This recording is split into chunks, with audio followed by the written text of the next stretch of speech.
Bonjour chers élèves, on continue toujours avec la première année du baccalauréat dans une activité de langue qui sera consacrée aux figures de style, l'hyperbole et la gradation qui sont deux figures d'amplification. Alors notre objectif consistera à maîtriser et employer quelques figures d'amplification. On commence d'abord par une phase d'observation. Je lis le premier exemple, vous lisez avec moi. J'étais resté à la fenêtre, immobile, perclus et vous avez paralysé. Immobile, perclus, paralysé. Alors là, vous avez trois adjectifs qui sont séparés par des virgules. Donc immobile, l'adjectif immobile. Vous avez perclus, remarquez que les deux sont séparés par des virgules, et le troisième mot qui est paralysé. Les trois adjectifs, les trois noms qui sont énumérés ici, séparés par des virgules, ils décrivent qui? Ils décrivent le jeu. Alors, pour décrire ce jeu, le narrateur ne s'est pas contenté d'un seul adjectif parce qu'il a jugé un seul adjectif insuffisant pour rendre compte de l'intensité des sentiments qu'il avait sentis au moment où il regardait le spectacle du ferrage. Alors, il était immobile, il ne bouge pas, perclus, même sens avec plus de force, et paralysé, c'est la perte du mouvement complètement. Donc on a trois mots qui sont successivement placés et séparés par des virgules. Alors cette figure de style s'appelle la gradation. Gradation.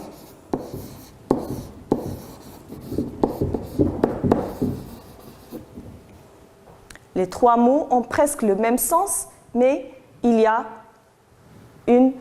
un sens qui monte, qui est graduel, qui est ascendant. Je passe au deuxième exemple, vous lisez toujours avec moi.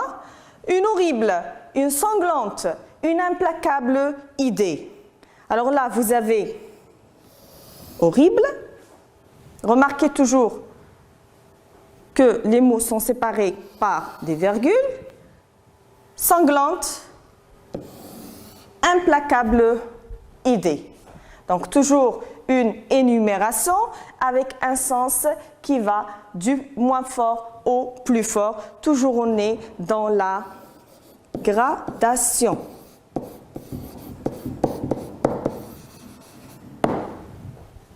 C'est une idée qui fait peur, c'est une idée qui évoque le sens, c'est une idée à laquelle on ne peut pas échapper.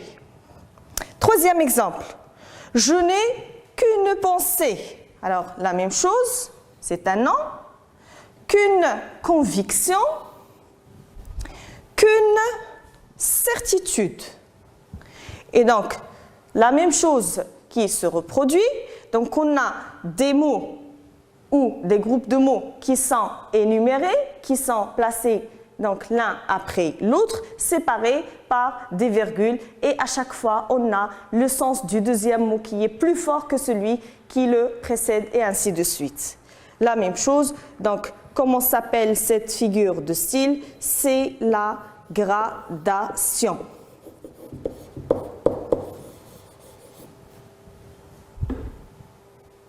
Donc, on a vu la gradation, qui n'est pas la seule figure de style qui permet d'amplifier les actions ou d'amplifier les caractéristiques du personnage ou leurs sentiments. On va passer à un deuxième type de figure d'amplification qu'on va essayer de découvrir ensemble.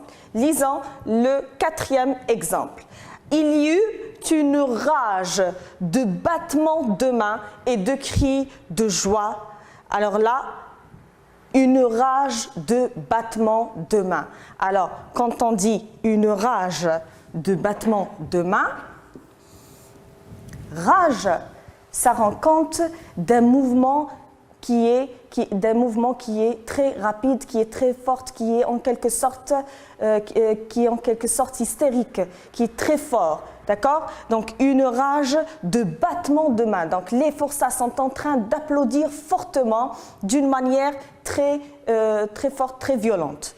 De mains et de cris de joie. La même chose. Donc là, vous remarquez que les battements de main, les cris de joie qui sont très forts, ils sont exagérés. Comment ils sont exagérés dans cet exemple? Par l'emploi du mot rage. Alors là, ce mot qui est en train d'exagérer le mouvement, ça s'appelle la figure de style de l'hyperbole.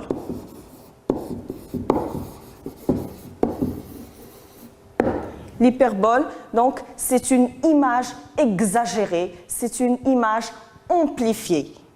On passe à l'exemple suivant. Une mer de tête sur la place. Alors, une mer de quoi? Une mer de tête.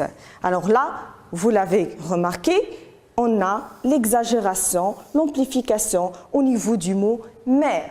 Quand on dit une mer de terre, essayez de l'imaginer avec moi, c'est l'étendue de la mer avec l'étendue de beaucoup de têtes. Donc c'est comme si on a une mer devant nous, mais ce n'est pas vraiment une mer, c'est des têtes. Ça veut dire qu'il y a un très grand nombre de personnes sur la place. Et donc là, c'est une exagération. On ne peut pas avoir un nombre qui va égaler l'étendue de la mer. Et donc, une mer de têtes, c'est un mot qui exagère le volume ou la quantité des gens qui se trouvent sur la place. La quantité de la foule est très grande. Donc ici, on est aussi dans l'exagération, on est dans l'hyperbole. C'est une image hyperbolique. Sixième exemple, une froide averse d'automne éclata brusquement et déchargea à torrent dans la cour carrée. On a vu avec le chapitre 13 que la pluie tombait à flot, d'accord? Que les forçats étaient assis sur le pavé qui était inondé. On a parlé d'une exagération avec l'adjectif, donc le participe passé utilisé comme adjectif inondé. Et ici, on retrouve les torrents. Alors, à torrent dans la cour, ça veut dire qu'il y a un flot de la pluie. Donc là, c'est toujours dans l'exagération de la pluie qui est tombée ce jour-là dans la cour carrée. Et on est avec l'hyperbole, la figure de style de l'hyperbole.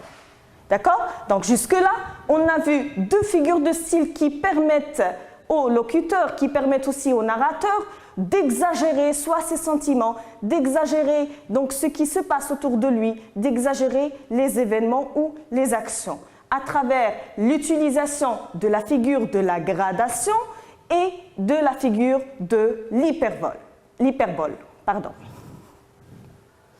Essayons ensemble de récapituler ce qu'on a vu en identifiant les deux figures d'amplification que nous venons de voir. Alors, d'abord, on a vu la gradation. Qu'est-ce que c'est qu'une gradation? Alors, c'est une énumération de mots ou de groupes de mots. Énumération, comme on l'a vu avec immobile, perclus, paralysé. Alors, que ce soit un seul mot ou on peut trouver aussi des groupes de mots qui sont ordonnés, mais selon une progression. Alors, cette progression, elle est soit ascendante, c'est-à-dire qu'elle est croissante, soit elle est descendante. Et quand on dit descendante, c'est le contraire d'ascendante, ça veut dire qu'elle est décroissante. D'accord? Alors, on va voir le premier type de gradation ascendante avec l'exemple suivant. 10, 100 et 1000. Vous pouvez le voir, donc la flèche vous le montre ici. On passe de 10 à 100 à 1000. Donc là, ce sont des mots qui sont énumérés, mais qui ont un sens croissant, c'est une gradation ascendante. Le contraire, c'est une gradation descendante, c'est-à-dire décroissante, et on va procéder par l'inverse avec le même exemple. Donc on a 1110. Remarquez là, on descend. On va du plus grand, 1000, au plus petit qui est 10, en passant bien sûr par le 100. Alors, la gradation sert à quoi? Pourquoi est-ce qu'un narrateur, un écrivain ou un locuteur tout simplement recourt à l'utilisation de cette figure d'amplification, de cette figure de style? La gradation permet tout simplement de produire un effet de crescendo. Elle accumule des mots de sens de plus en plus forts ou au contraire de plus en plus faibles. La deuxième figure de style, l'hyperbole. Qu'est-ce que c'est qu'une hyperbole? C'est une exagération. Déjà le mot hyper, ça veut dire très grand. Exagération, c'est une exagération par laquelle une idée ou un événement est amplifié par rapport à la réalité. Donc toujours l'image donnée dépasse largement la réalité que le narrateur est en train de décrire ou de présenter. L'hyperbole sert à quoi? Quel est son effet? Quand est-ce qu'on utilise cette figure de style? L'hyperbole, tout simplement, permet de produire une forte impression, d'exprimer des sentiments extrêmes. Alors là, nous allons essayer ensemble de faire un exercice d'application pour voir si vous avez bien compris ces deux figures de style. Je commence par le premier exemple. On va essayer donc d'identifier quelle figure de style vous avez dans chacun de ces exemples. J'étais ivre, stupide, insensé. Alors là, vous avez trois mots, ivre, stupide, insensé, qui sont énumérés, d'accord? Qui sont énumérés et qui ont un sens croissant, d'accord? Ascendant. Donc là, comme c'est écrit, vous le voyez, vous l'avez deviné aussi, c'est une gradation ascendante. On monte dans le sens des mots qui sont énumérés. On va du moins fort au plus fort. Deuxième exemple. Il clame, il crie, il hurle son innocence. Alors là, on a des verbes qui sont énumérés. Alors, clamer, crier et hurler. Donc là, ces trois verbes sont énumérés et qui ont aussi un sens qui va de plus en plus vers le haut. Donc on est crescendo, donc ascendant. On est dans la gradation ascendante, dans la gradation croissante. Le troisième exemple, il lui reste peu de temps à vivre. Quelques jours, quelques heures, quelques minutes. Alors là, vous avez le mot jour, donc on a un groupe de mots qui est énuméré cette fois-ci, quelques jours, quelques heures, quelques minutes. Donc là, on passe du jour vers l'heure, vers les minutes. Alors, vous l'avez deviné par vous-même, c'est une gradation descendante puisqu'on passe du jour vers la minute en passant par l'heure. L'exemple suivant, je vous l'ai dit 1000 fois. Est-ce qu'on peut dire une chose 1000 fois dans un temps court? Alors là, vous avez le mot 1000 qui est exagéré, qui amplifie le verbe dire. Alors là, on est dans la figure de style de l'hyperbole. Il avait une telle soif qu'il aurait bu toute l'eau du lac. Donc, boire toute l'eau du lac. Donc là, on est en train d'exagérer quoi? D'exagérer cette soif. Et donc, la figure de style que vous avez ici, c'est l'hyperbole, puisqu'on ne peut pas boire toute l'eau du lac.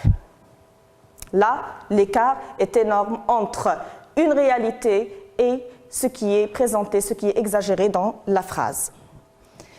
Dernier exemple. Je t'ai attendu pendant une éternité. Alors, le mot éternité. Est-ce qu'on peut justement attendre quelqu'un toute une éternité? C'est impossible, puisque nous-mêmes, on n'est pas éternels. Donc, le je ne peut pas attendre quelqu'un éternellement. Là, c'est une simple expression pour exagérer la durée de cette attente. Et bien sûr, cette exagération nous renvoie à la figure d'amplification de l'hyperbole. Alors maintenant, vous allez vous amuser chez vous à faire l'exercice suivant. Alors, vous avez regardé un film qui vous a ému par les exploits héroïques du personnage principal. Ça vous est arrivé certainement. Qu'est-ce que vous allez faire? Vous allez essayer de formuler des phrases qui rendent compte de ces actions. Quelles sont les actions héroïques qui vous ont ému? Et vous allez essayer d'utiliser les figures de style d'amplification étudiées, à savoir l'hyperbole et la gradation. Et merci pour votre attention.